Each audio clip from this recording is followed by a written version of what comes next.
Hey there, welcome to the Low Content Publishing for Beginners video series. My name's Rachel Harrison Sund. Today I'm just going to be talking a little bit about 5 profitable low content book niches that you can try. As you know, I normally recommend starting off with the line journal simply because it's the easiest type of low content book to make, and once you've learned that process, kind of built up that confidence that you can actually do this, then I really recommend branching out and trying out some different niches.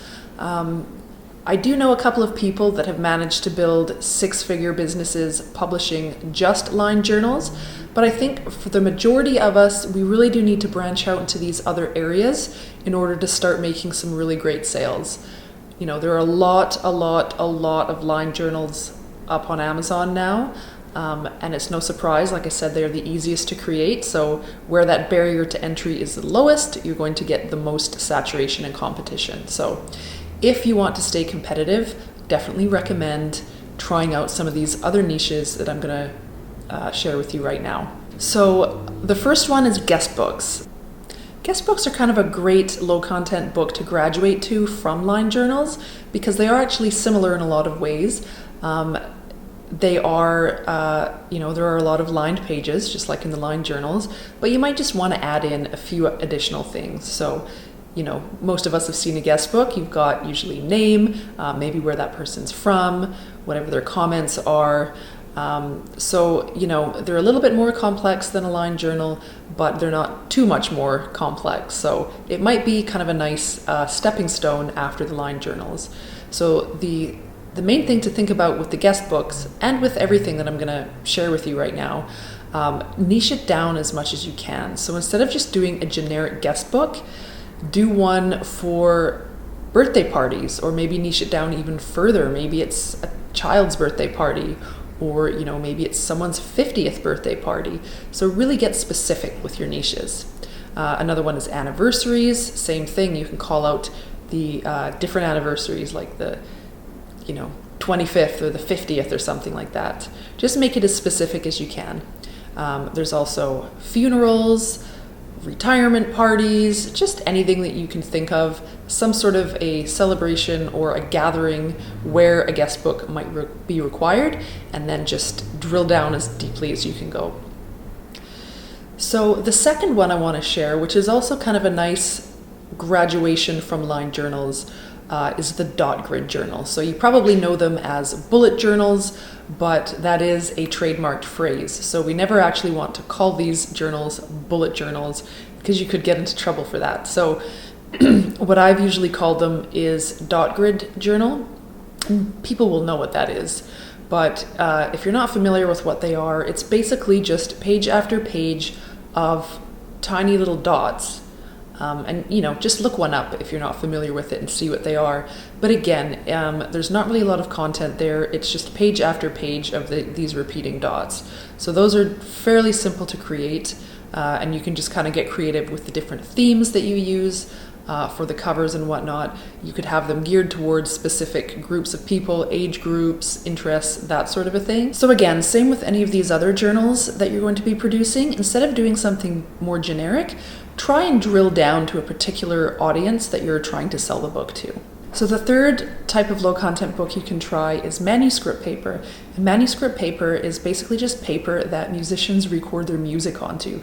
So again, these are just lines done up in a different configuration. So again, most of the ones up there right now, there's a lot of generic ones. You've really got an opportunity to get in there and, maybe market to young female musicians, or maybe you try and target a particular genre of music. Maybe you're doing manuscript paper geared towards people that create, like heavy metal music or something.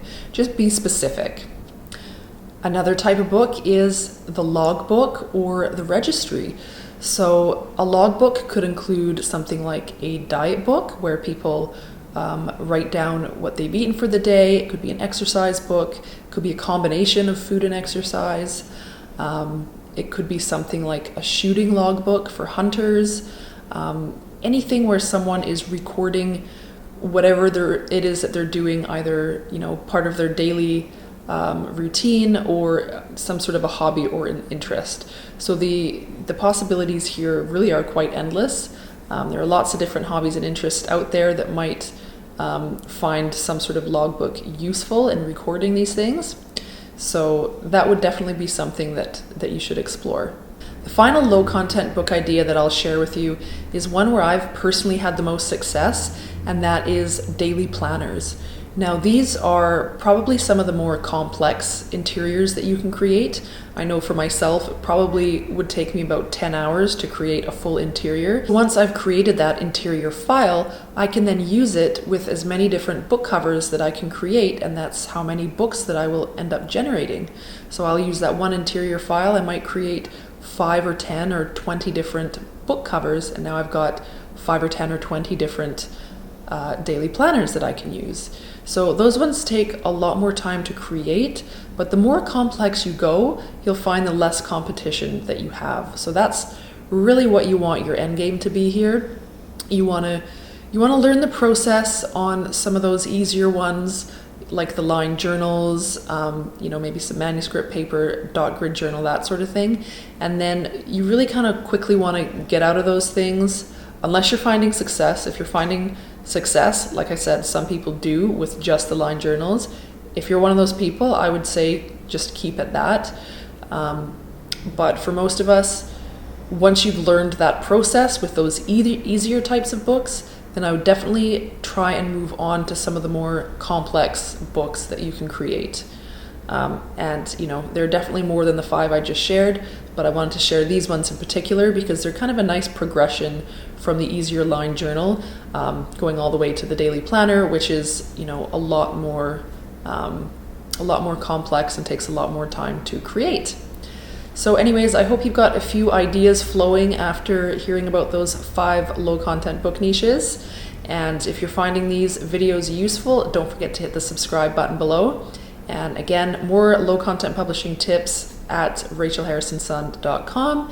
And if you haven't downloaded my guide yet, 3 steps to publishing your first low content book in less than a day, you got to do it. It's got the full walkthrough of the entire process, and I will link to that in the descriptions below as well. So thanks guys, take care.